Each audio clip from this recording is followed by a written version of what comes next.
All right, we're going to go through the reassembly of this real quick. I'm just going to hit the high spots, and that way, you know, we can see it before and after. We're going to be breaking this in with Amsoil Saber at 40 to 1, and stick around and I'll show you what we're doing. I don't foresee us doing too much test cutting today. This is about as light as the rain's been all day. But here, let me take in. Got the crankshaft installed. I haven't put the seals in just yet, but this is our magnesium piston. I did do a little bit of piston work to this on these 362s and 400s. There's really not any room to move left or right with this, and trying to lower the intake on these is really not super great. So what I'm doing is taking material off the bottom of the piston here to give me a little bit more intake duration. And you can see, you know, that it's not that solid white. That's a coating that's on the outside of it. So whatever, magnesium alloy. And you know, my hands are clean, but just touching this piston, it discolors it. You know, I, of course, oiled the wrist pin, you know, as I was installing it, and it grabs a hold at anything. You know, that was just a smudge on the top, and I tried to wipe that. It does not come off. All right, enough about that. Let me get this buttoned up. I will show you, if you try and do these, some of these crankshafts have a lip right there, and it is very difficult to get your crankcase seal over that without rolling it.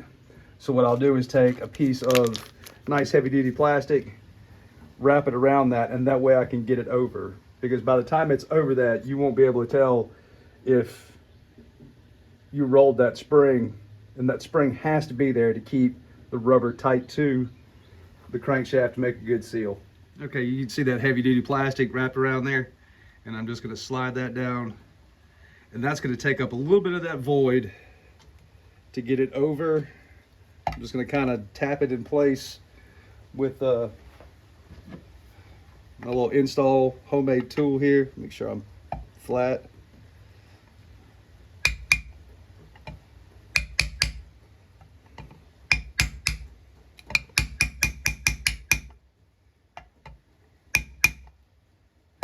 Almost. Sorry guys. We'll make sure we got it there. And that's all even and flush. And then just slowly back that out.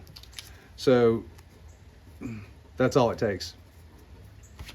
You know, I was going along at a pretty good clip, and I looked down to grab the next screw, and I found this. Yeah, that needs to go there first. Oh gosh, one-handed. Anyway, you get the picture. Happens to the best of us. You gotta stay focused when you do this stuff. All right, everything's back together. Just a couple of things to note. That magnesium piston, the coating that's on the outside of that, it seemed to have a little bit more grip. Like when I was compressing the rings, they wanted to drag, and you know, installing the circlip, it was a little more awkward, and I don't have the proper circlip install tool. It would have been really handy to have on this. But anyway, it's all back together. I am out of saw gas, so I'm gonna go mix up a couple of gallons of this. Got a few other things I need to attend to today, but we'll I'll post this video tomorrow after we burn a tank of gas through. All right, no tripod today. Just do it the old-fashioned way. I got all kinds of wood I can cut. I'll probably start off right here and just do some simple cuts. I'll make me a little tripod right there. And I added some more intake duration to this saw. It seems like it likes it, so I added some more. I've got a nice piece of, looks like some oak over there. We'll just stick it in that and see how she likes all that heavy work. Sit tight. Alrighty, here we go.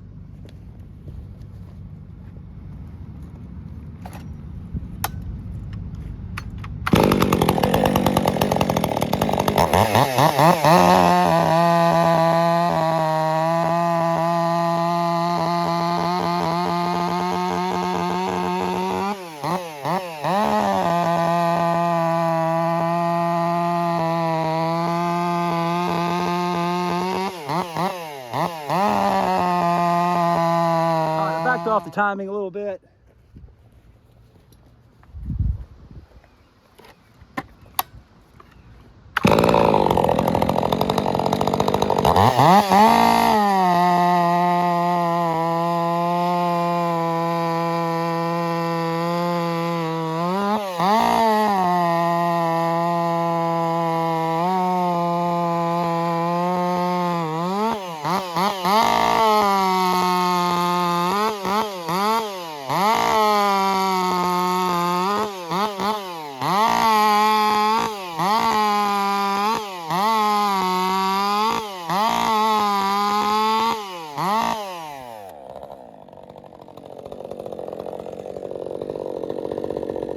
All right, Sunday afternoon. Here's my MS400. And the reason why I'm just doing a little time reference for this is, here, let me put you in the tripod and chit-chat you a little bit before we get started. All right, so as I said in the last video, I've broken down brand new saws for performance work, and I've actually noticed a little bit of grit inside the engine. Just, I called it clearancing in the last video. So if there's a little bit of grit on the inside of the engine, I don't want you to hold it against this. I know guys who have used this for at least a decade and have had phenomenal results with it. So if there's anything fishy inside, let me just put that as a disclaimer. It is definitely not the oil, okay?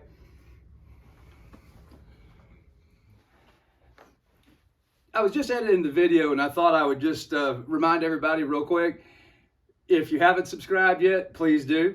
And don't forget, throw me a thumbs up. Didn't really talk about break-in as much as I meant to. How's that?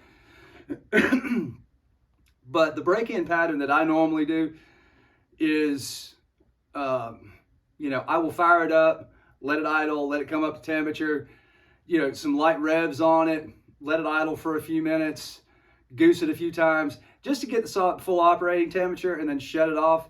So, I think there's, just, a light break-in, and I'm just kind of mimicking what I see when I plug these saws in that are brand new out of the box.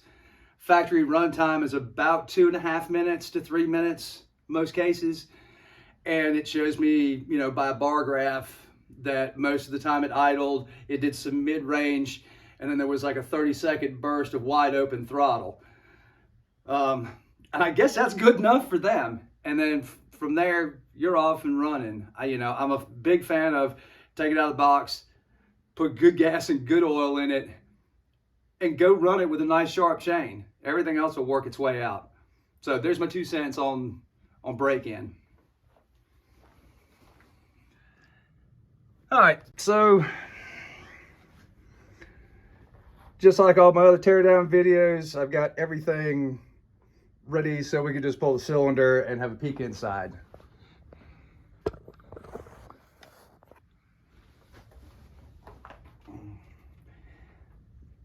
I couldn't believe just adding that little bit of timing would make that thing pop like that. But when I said timing, I meant timing advance. Just to be clear about that earlier in the video, that first run, I mean, she was full of some popcorn. Pop, pop, pop, pop. It sounded worse in person than it does in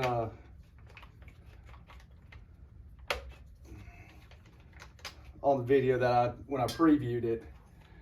We're a couple of days away from when I actually did the cutting. I just haven't had a chance to get around to tearing this down. See if I can do this without hurting this wire. Come on, let go. All righty.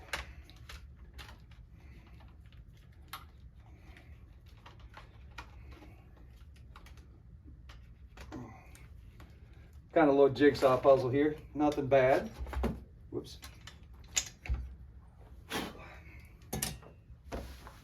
And then we get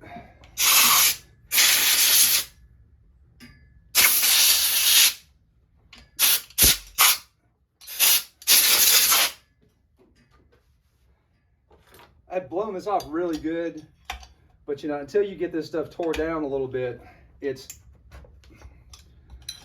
really hard to keep the dust out, especially in like some of the nooks and crannies that are surrounded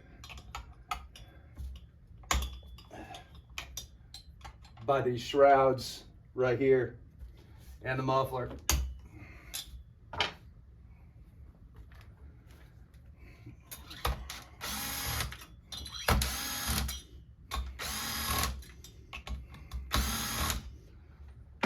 Oh Lord.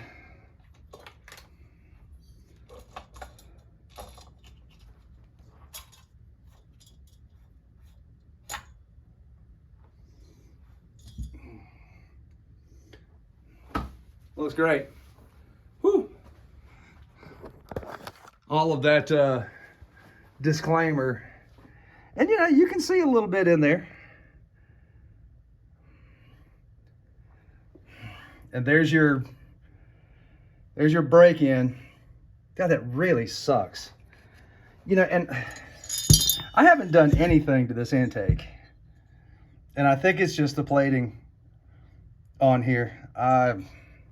Boy, I really hate going in and out of these. And I really do my very best to keep these clean in every way, shape, or form.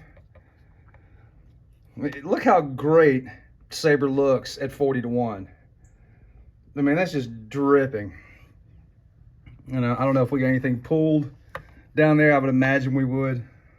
Let me push this forward just a little bit. And yes, there's nice oil. So on startup, everything's going to be good to go. Boy, that chaps my ass. All right. There's your wash pattern and how little carbon you'll ever have, even at 40-1. People say, should I run it at 50-1 or 40-1? I'll go ahead and hang this out. I think maybe this or Honda HP 2 would be the only things I consider running at 50-1. They're just that good.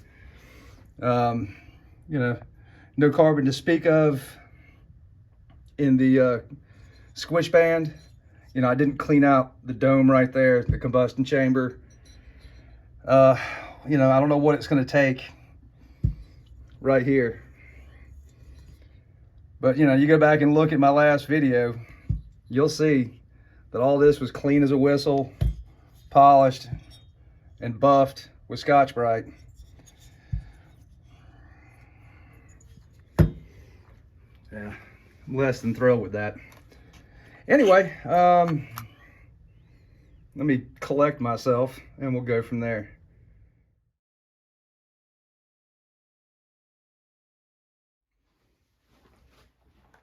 Okay, so that photo that I just inserted to the video, I never did any part work to the intake side.